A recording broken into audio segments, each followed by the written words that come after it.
Hello, আসসালামু আলাইকুম everyone. আশা করি সবাই ভালো আছেন, আমিও ভালো আছি। তো আজকে টাইটেল দিয়ে বুঝতে পারছেন আজকে কি বিষয় নিয়ে কথা বলবো।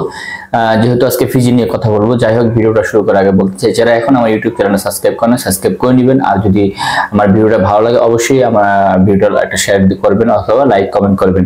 আর অবশ্যই আমার ফেসবুক পেজে আমাকে ফলো করবেন।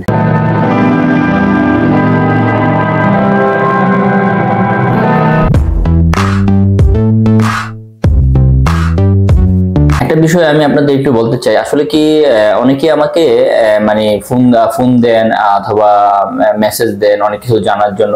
আসলে কি আমি ইউটিউবে ফেসবুকে একটা ডিমান্ডের পোস্ট দিছিলাম যে ফিজিতে বর্তমানে এইসব কাজের লোক লাগবে। এখন আসলে কি বেশিরভাগই লোক আমাকে যারা ফোন দেয় আসলে কি সবাই বলে যে ভাই আমি সুপার শপে যাব, আমাকে সুপার শপে একটা কাজের ব্যবস্থা করে দেন। আসলে কি ভাই এই যে যেইগুলা যে আমাকে যেসব লোক আমাকে ফোন দিচ্ছেন, ফোন দিয়ে বলছেন, কিন্তু আসলে কি এই যে যারা যাওয়ার জন্য আগ্রহী তাদের আসলে কি ওরকম যোগ্যতাটা আছে কিনা সেটা আগে আপনাদের আগে যাচাই বাছাই করতে হবে। কেননা দেখা যাচ্ছে আপনি যদি ফিজিতে যদি একটা সুপার শপে যান, তা ফিজিতে আমার কাছে বর্তমানে যে সুপার শপে যে কাজগুলো বর্তমানে আছে, ডিমান্ড আছে, তো এগুলো ভালো ভালো কাজ। তো সেক্ষেত্রে দেখা যাচ্ছে আপনার এই কাজের ভালো অভিজ্ঞতা থাকতে হবে, প্লাস আপনার ভালো ইংলিশ জানতে হবে, আপনার শিক্ষার যোগ্যতা অনেক হাই এডুকেশন লাগবে, এগুলো লাগবে। তো অনেকে আমাকে বলে ভাই আমি মেট্রিক মেট্রিক পর্যন্ত পড়াশোনা করছি, আমি 8 পর্যন্ত পড়াশোনা করছি, আমি সুপার শপে যেতে চাই। আসলে কি ভাই আপনারা সুপার শপে হ্যাঁ যেতে পারেন, কিন্তু সুপার শপের ভিতরে কিছু কিছু কাজের ধরন আছে, সেই ধরন বুঝে আপনি যেতে পারবেন। কিন্তু আমার কাছে যে কাজগুলো আছে সেক্ষেত্রে দেখা যায় কমপক্ষে মিনিমাম আপনি ইন্টার পাস লাগবে, প্লাস আপনার ইংলিশ বেসিক অ্যাডভান্স লেভেলে যদি আপনি না জানেন, বেসিক আপনি ইংলিশে জানতে হবে। কেননা ফিজিতে আসলে কি ফিজিতে ভাষা তো 3টা ভাষা চলে, যেমন ইংলিশ, হিন্দি আর ফিজিয়ান, কিন্তু ইংলিশটা হচ্ছে মেন। তো একটা কাস্টমার আসলে আপনি ইংলিশে কথা বলতে হবে, সেক্ষেত্রে আপনার অবশ্যই ইংলিশ জানতে হবে। আচ্ছা যাই হোক, এইটা আরো দেখা যায় এটা পাশাপাশি অন্যান্য সেক্টরের যে কাজগুলো আছে এটা আপনারা আমার ওই নাম্বারে যোগাযোগ করবেন, আমি বলে দিব। আমাদের মিডল ইস্টে যে দেশগুলো আছে এখানে কিন্তু বেশিরভাগই ভিসা হয়, ভিসাতে ওটা একটা কনভার্ট করে ওয়ার্ক পারমিট এই হয়। কিন্তু ফিজির ক্ষেত্রে এরকম না। ফিজির ক্ষেত্রে দেখা যাচ্ছে কি আপনি অনেকে আমাকে বলে ভাই ভিসা কোনটা, ওয়ার্ক পারমিট কোনটা। আমি আপনাদের একটু ধারণা দিয়ে দিই। আসলে কি ফিজিতে ভিসা বলতে যেটা ওয়ার্ক পারমিট ওটাই হচ্ছে ভিসা। এখন আপনি ওই ওয়ার্ক পারমিট দিয়ে আপনাকে মেইন পাওয়ার করে বাংলাদেশ থেকে তারপর যেতে হবে, ওয়ার্ক পারমিটকে বলে ভিসা। আর অনেকে বলে যে ভাই ফিজিতে কি ই ভিসা, আসলে না, ফিজিতে ই ভিসা না। ই ভিসা কোনটা, ই ভিসার মতনই কাগজের মতন এই ভিসা একটা আপনি পাবেন, কিন্তু সেই ভিসাটা অনলাইনে চেক করা যায় না। যেটা অনলাইনে চেক করা যায় দেখা যাচ্ছে এটা অন্যান্য দেশের ভিসা, কিন্তু ফিজির ক্ষেত্রে ভিসাটা অনলাইনে চেক করা যায় না। এই গেল এটা। এটার পর হচ্ছে অনেকেই আমাকে বলে যে ভাই ফিজিতে মানে সর্বনিম্ন বেসিক স্যালারিটা কত। আমি আপনাদের একটু বলে দিই, যদি আপনি জেনারেল ওয়ার্কার হিসেবে যান, মানে আনস্কিল, যদি আপনি কোনো কাজ জান না, যদি আপনি লেবার হিসেবে যান, সেক্ষেত্রে দেখা যাচ্ছে আপনি কনেক্টর সেক্টরে কাজ করতে পারবেন। তো সেই ক্ষেত্রে আপনার পার ঘন্টা $5.5 ফিজিয়ান দিবে।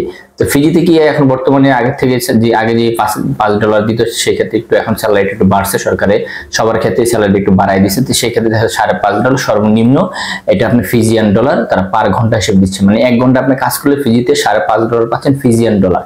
তো সেটা আপনি বাংলাদেশের টাকা কনভার্ট করে নেবেন, সেটা দেখা যাচ্ছে 50 থেকে 52-53 টাকা হয়। এটা ব্যাংকে ওঠানামা করে, দেখা যায় এক এক সময় এক এক রেট থাকে। তো সেই অনুযায়ী আপনারা হিসাব করে নেবেন। তো এটা এইগুলো এটা। এখন অনেকে আমাকে জিজ্ঞেস করে কোম্পানি কি কি সুযোগ সুবিধা দিবে। আসলে কি ফিজিতে আপনি যে কোনো কোম্পানিতে যান না কেন, ফিজিতে কোনো সাপ্লাই কোম্পানি হয় না, সরাসরি ডাইরেক্ট কোম্পানি। এখন ফিজিতে যদি আপনি ডাইরেক্ট কোম্পানিতে যান, তো সেক্ষেত্রে দেখা যাচ্ছে যে আপনার কোম্পানি আপনাকে থাকা দিবে, খাবার খরচ আপনি নিজের। অনেকে আমাকে জিজ্ঞেস করে যে ভাই আমরা যে যাবো, যে কন্ট্রাক্ট আমাদের ওয়ার্ক পারমিটের মেয়াদ কতদিন থাকে। আপনি যে কোনো কোম্পানিতে যান না কেন, বর্তমানে ওয়ার্ক পারমিট দিচ্ছে আপনাকে 3 বছর। যদি 3 বছর পরে যদি আপনি থাকতে ইচ্ছে, আপনি যদি বলেন যে আপনি থাকবেন, তো সেই ক্ষেত্রে আপনি কোম্পানি আপনাকে ওটা পুনরায় রিনিউ করে দিবে। অনেকেই আমাকে জিজ্ঞেস করেন যে ভাই আমি তো ইন্টারভিউ দিছি প্রথমে একবার, দ্বিতীয়বার আমি ইন্টারভিউ দিছি, দেওয়ার পর আমি রিজেক্ট হয়েছি। কিন্তু প্রথমবার আমি ইন্টারভিউ দিছি, কিন্তু ইন্টারভিউতে আমি টিকার পরে দেখা যাচ্ছে পরবর্তীতে আবার আমাকে আবার নতুন করে ইন্টারভিউ নিছে, ইন্টারভিউ নেওয়ার পরে আমাকে আবার বাতিল করে দিছে। এখন আমি আপনাদের বলি, বাংলাদেশে কিছু কিছু এজেন্সি আছে, যেরকম ধরেন অনেকে বলে যে ডেলিগেটের মাধ্যমে ইন্টারভিউ হয়। আসলে কি আমাদের বাংলাদেশ থেকে, মানে ফিজির ক্ষেত্রে আমি আপনাদের একটু বলতেছি, অনেক লোকেরা তো আপনারা তো ইন্টারভিউ দিয়ে আসেন। আসলে কি আপনারা কি জানেন, আদৌ কি জানেন যে এই কোম্পানি যে আপনি যে ইন্টারভিউ যার কাছে দিচ্ছেন, সে কি ওই কোম্পানির মালিক অথবা সে কি কোম্পানি এইচআর, মানে কোম্পানি কি ম্যানেজার, এটা আপনারা অবশ্যই জানেন না। তো এটার জন্য দেখা যাচ্ছে যে আপনারা মনে করেন যে আপনি যে কোম্পানিতে যাচ্ছেন ওই কোম্পানির লোকই আপনার কাছে ইন্টারভিউ নিচ্ছে, এরকম না। ফিজির ক্ষেত্রে আমি একটু বলি আপনাদের, ফিজির ক্ষেত্রে ফিজিতে কিছু এজেন্সি আছে, ফিজিয়ান কিছু এজেন্সি আছে, তারা কি করে দেখা যাচ্ছে ফিজিতে ধরে নানান ধরনের কোম্পানির সাথে তারা কথাবার্তা বলে, তারা কোম্পানির কাছে কথাবার্তা বলে, কোম্পানি যদি বলে যে হ্যাঁ আমার এই পজিশনে আমার 5 জন লোক লাগবে, তখন সেই ক্ষেত্রে কি করে ওই কোম্পানি তো বলে দেয় যে এইসব ক্যাটাগরিতে আমার লোক লাগবে, তো সেই ক্ষেত্রে তো ওই লোকে যে এজেন্সির কাছে বলে, এজেন্সি যে প্রতিনিধিরা আছে তারা কি করে বাংলাদেশে আসে, বাংলাদেশে আসার পরে বাংলাদেশে যে এজেন্সি আছে এজেন্সির সাথে তারা কথাবার্তা বলার পরে বলে যে আমাদের এইসব ধরনের ক্যাটাগরি লোক লাগবে, আপনি যদি ম্যানেজ করে দেন তাহলে আমরা ইন্টারভিউ নিব। আসলে কি বর্তমানে বাংলাদেশ থেকে ডেলিগেটের মাধ্যমে এইভাবে ইন্টারভিউ নিচ্ছে, নেওয়ার পর দেখা যাচ্ছে যে ফার্স্ট ইন্টারভিউ নিচ্ছে, নেওয়ার পরে ইন্টারভিউতে টিকছে, কিন্তু দ্বিতীয়বার সেই ইন্টারভিউতে আবার নিচ্ছে, নেওয়ার পরে কিন্তু সে টিকে নাই। এটা অনেকে জানে না। দেখা যাচ্ছে যে আপনি ফিজিয়ান একটা কোম্পানি যখন ধরেন একটা এজেন্সিকে বলে আমার 5 জন লোক লাগবে, এটা ফিজিয়ান এজেন্সি যখন বাংলাদেশে আসার পরে যখন ইন্টারভিউ ডেলিগেটের মধ্যে ইন্টারভিউ নেওয়ার পরে দেখা যাচ্ছে যে ওই যে কোম্পানি যে 5 জন লোক সে কোম্পানি কিন্তু পরবর্তী দেখা যাচ্ছে ওই এজেন্সির সাথে বলে যে আমি লোক নিব না। তো সেই ক্ষেত্রে দেখা যাচ্ছে যে আপনার যে ইন্টারভিউতে সে তো আপনাকে সিলেক্ট করার পরে কিন্তু ওই কোম্পানির সাথে কথা বলার পরবর্তীতে যে বলছে হ্যাঁ লোক আমি পাইছি, লোক সিলেক্ট হয়েছে, লোক আমরা ব্যবস্থা করে দিচ্ছি, তখন দেখা যাচ্ছে কোম্পানির যে কোনো একটা সমস্যার কারণে কোম্পানি বলে যে আমি আপাতত লোক নিব না, পরে নিব। তো সেই ক্ষেত্রে দেখা যাচ্ছে আপনি ওই যে ইন্টারভিউটা দিচ্ছেন প্রথম, ওই ইন্টারভিউটা ক্যান্সেল হয়ে যায়। এইগুলো এটা হয়, এটা সবার ক্ষেত্রে হয় না, এটা কিছু এজেন্সির ক্ষেত্রে হয়, সব এজেন্সির ক্ষেত্রে এরকম হয় না।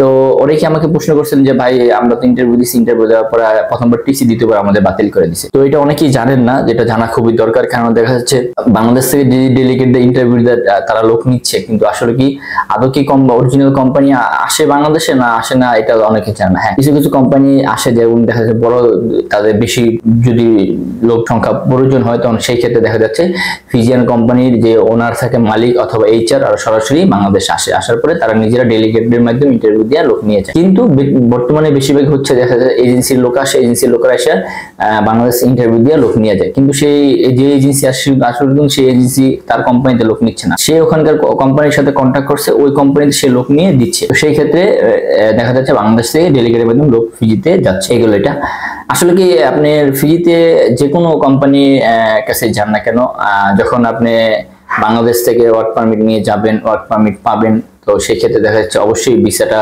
ভেরিফাই করে তারপর মেইন পাওয়ার করতে হয়। মেইন পাওয়ার হলে দেখা যায় বাংলাদেশ থেকে আপনি তখন যেতে পারবেন, আর মেইন পাওয়ার ছাড়া আপনি কখনোই বাংলাদেশ থেকে যেতে পারবেন না। এখন এক ভাই আমাকে ফোন দিয়ে বলছে যে ভাই আমি তো ইন্দোনেশিয়া আছি। তো ইন্দোনেশিয়া বলতে কি সেই ইন্দোনেশিয়ানে হ্যাঁ তার এক ভাই আছে, সেই ভাই ধরেন ইন্দোনেশিয়া থাকে, সে ফ্রিতে যাবে। এখন আমাকে বলতেছে যে ভাই আমার ছোট ভাইকে আমি ইন্দোনেশিয়া পাঠাতে চাচ্ছি, তো যাওয়ার কোনো ওয়ে আছে, সিস্টেম আছে, যদি থাকে আমাকে বলেন, আমার ছোট ভাইকে ওখানে পাঠাবো। আসলে কি ফিজিতে ট্যুরিস্ট ভিসা যাওয়াটা আমাদের বাংলাদেশের জন্য অনেক কঠিন, কেননা দেখা যাচ্ছে ট্যুরিস্ট ভিসা গেলে দেখা যাচ্ছে আপনার ওইখান থেকে ইনভিটেশন লেটার টানতে হয়। তো এই নিয়ে একটা ভিডিও দেওয়া আছে, আপনার ওই ভিডিওটা দেখবেন তাহলে আপনি বুঝতে পারবেন। কিন্তু ওই ভাইকে এক এজেন্সি বলছে যে আপনার ভাইকে আমি কন্ট্যাক্ট করে পাঠিয়ে দিতে পারবো। আমি সবাইকে বলবো আপনারা এইসব লোক যারা আছে, যারা বলবে আপনাকে যে কন্ট্যাক্ট করে পাঠিয়ে দিবে, আপনারা তাদের কথা কখনোই বিশ্বাস করবেন না। যদি দেখা যাচ্ছে আপনি তাদের কথা বিশ্বাস অনুযায়ী যান, তো পরবর্তী দেখা যায় আপনার নিজেরাই একটা সমস্যায় পড়বেন। তো সেই ক্ষেত্রে আমি সবাই কাছে অনুরোধ করবো আপনারা কখনোই এইসব লোকের কাছে যাবেন না, আপনারা না যাওয়ার চেষ্টা করুন, না যাওয়াটাই ভালো আমি মনে করি।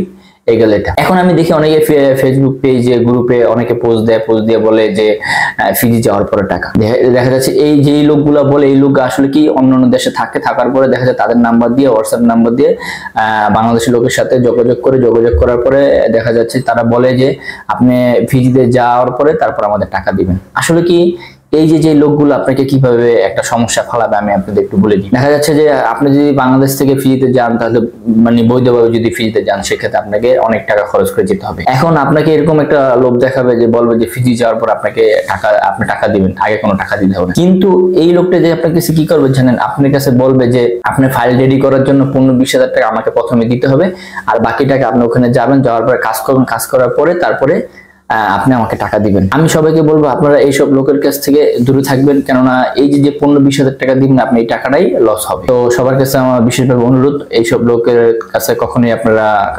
কাগজপত্র পাসপোর্ট জমা দিবেন না, যদি টাকা পয়সা চায় কখনোই দিবেন না। এগুলো এটার পরে হচ্ছে অনেকে দেখি ফেসবুকে বলে যে ভাই আমি আপনাকে কন্ট্যাক্ট করে আমি ফিজিতে পাঠিয়ে দিতে পারবো। এখন আমি সবাইকে অনুরোধ করব বিশেষভাবে আপনারা কখনোই এরকম কোনো কাজে যাবেন না। ফিজিতে কোনো কন্ট্যাক্ট ভাবে ফিজিতে পাঠানো যায় না, কেননা দেখা যাচ্ছে ফ্রিতে আপনি যদি টুরিস্টে যদি যান সেক্ষেত্রে অনেক তো প্রসেসিং আছে, এগুলো তাকে বলছে। যদি আপনারা বুঝতে না পারেন তাহলে আমার পুনর যে ভিডিওগুলো আছে এগুলো দেখে আসবেন, তাহলে বুঝতে পারেন।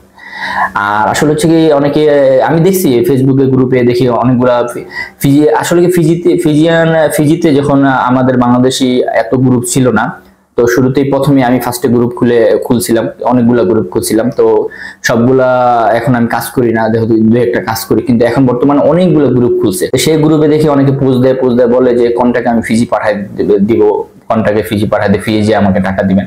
আসলে কি আপনারা এগুলা আপনারা যখন কাগজপত্র জমা দিবেন, দেখা যাচ্ছে আপনার কাছে কন্টাক্ট করে তারা আপনার অন্য দেশে নিয়ে যাবেন, নেওয়ার পর দেখা যায় আপনি বড় ধরনের একটা বিপদে পড়বেন।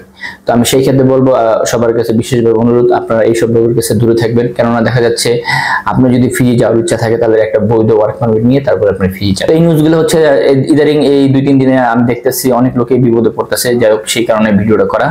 তো আপনারা যদি ভিডিওটা ভালো লাগে অবশ্যই আমার ইউটিউব চ্যানেল সাবস্ক্রাইব করবেন, আমার ফেসবুক পেজে আমাকে ফলো করবেন, আর একটা অবশ্যই লাইক কমেন্ট শেয়ার করবেন, আর ভিডিওটা বেশি বেশি শেয়ার করুন। কেননা দেখা যাচ্ছে যে এই একটা নিউজ আর 10 জনের উপকার হতে পারে। আর আপনারা কোন ধরনের ভিডিও চাচ্ছেন আমাকে বলবেন, আমি চেষ্টা করবো ওই সব ধরনের ভিডিও আপলোড করার জন্য। তো সবাই ভালো থাকবেন, আজকে এই পর্যন্তই, কথা হাফেজ।